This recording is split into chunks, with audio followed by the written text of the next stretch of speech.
안녕하세요. 부부변호사 서주희 변호사입니다. 최근 1년 사이에 부동산 가격의 변동이 많아서 재산분할 판결에도 이제 많은 영향을 끼치고 있습니다. 저희 사건 중에는 1심 판결 나고 이제 항소심이 진행되는 그 몇 개월도 안 되는 사이에 아파트 가격이 5억 넘게 떨어진 경우도 있었는데, 최근에는 다시 이제 아파트 가격이 오르기 시작한 것 같지만, 오늘은 이렇게 부동산 폭락 시 재산분할 어떻게 정리해야 하는지에 대해 이야기해 보도록 하겠습니다. 부동산 하락 시 재산분할 꿀팁이 있다면, 부동산 하락 시에 이제 재산분할 소송 여부를 검토할 때 만약 부동산 명의가 이제 상대방 배우자 명의로 되어 있어서 내가 이제 돈으로 재산분할을 가져와야 되는 상황인 경우에는 이제 하락된 시세를 기준으로 나눠지게 되니까 본인한테 불리할 수가 있고, 반대로 내가 부동산 명의자라서 부동산은 내가 그대로 가지고 이제 하락된 시세를 기준으로 상대방에게 이제 돈으로 재산을 나눠줘야 되는 입장이라면 오히려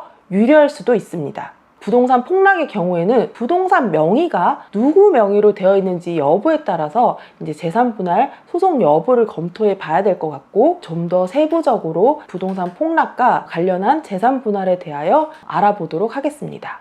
아파트 시세 계산 어떻게 해야 하나요? 법원에서는 이제 아파트 시세는 통상 KB 부동산 일반 평균 시세를 기준으로 판단하고 있습니다. 간혹 판사님 중에는 아파트가 이제 저층이거나 인테리어가 전혀 되어 있지 않은 경우에는 이 KB 부동산의 하위 평균가를 기준으로 판시하는 경우도 있습니다. KB 시세가 등록되어 있지 않는 경우에는 아파트 시세에 대해서 감정을 해야 되고, 감정가가 아파트 시세가 됩니다.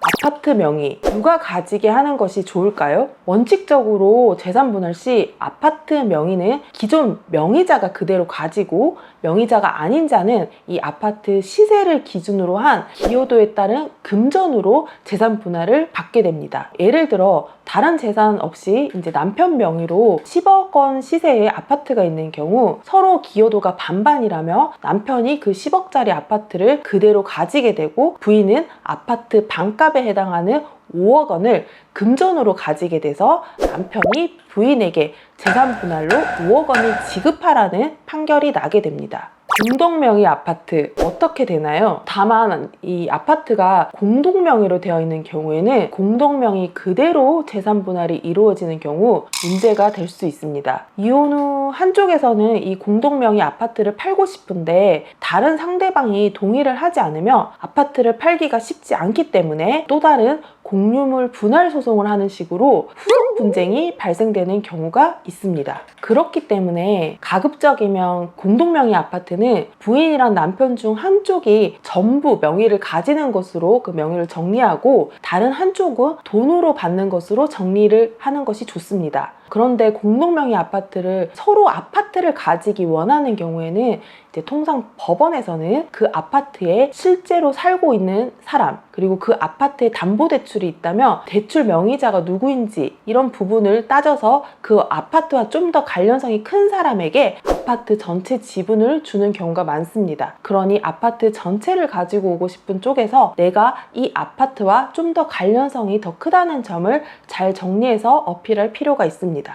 아파트를 팔아서 나누기로 했는데 아파트가 팔리지 않아요. 재산분할 이 방법을 정할 때 아파트를 팔아서 나누기로 하는 경우에는 이 아파트가 팔리지 않아서 계속 재산분할 정산이 안 되는 그런 문제가 발생할 수가 있습니다. 아파트를 팔아서 나누는 방법은 주로 이혼 조정 과정에서 이제 이러한 방법으로 정하는 경우가 있는데, 아파트가 언제 팔릴지 알 수가 없어서 이제 하염없이 기다릴 수 없으니까 보통 이런 경우에는 기한과 아파트 매매의 하한선을 정해놓고, 기한까지도 아파트가 일정 금액 이상으로 안 팔리면 그때는 그 기한에 KB 시세 평균가를 기준으로 돈으로 나눠준다는 식으로 조정을 하는 경우도 있습니다. 아파트를 팔아서 나누는 방식의 재산분할은 아파트가 팔리지 않아 언제 정산이 될지 모른다는 위험이 있기 때문에 신중하게 결정할 필요가 있습니다.